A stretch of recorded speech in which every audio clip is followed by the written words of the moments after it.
საზოგადოებრივი თავშეყრის ადგილებში თამბაქოს მოწევის აკრძალვის მოთხოვნით ბათუმის ქუჩებში დღეს ხელმოწერების შეგროვება დაიწყო.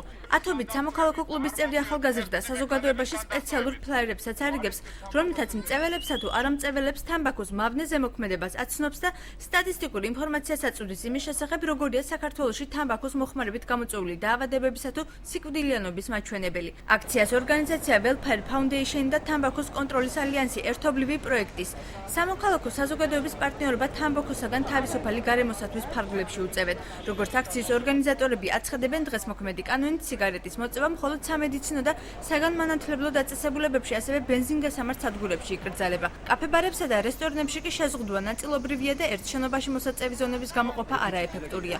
შეგროვებულ ხელმოწერებს, როგორც ორგანიზატორები აცხადებენ, შემდგომი რეაგირებისათვის საქართველოს პარლამენტს გაუგზავნიან.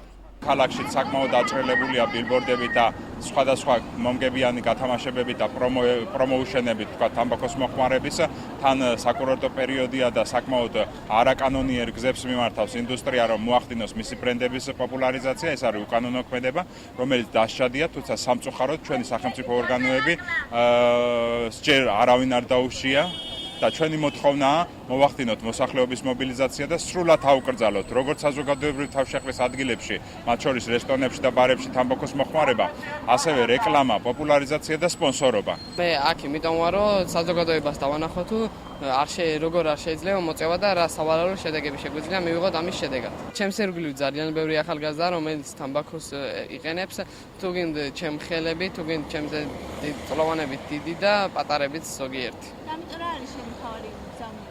ამიტომ ჩემი თავარი გზავნილია, რომ მათ დაანებონ მოწევას თავი და გახდნენ ისეთები, როგორებიც ვართ ჩვენ.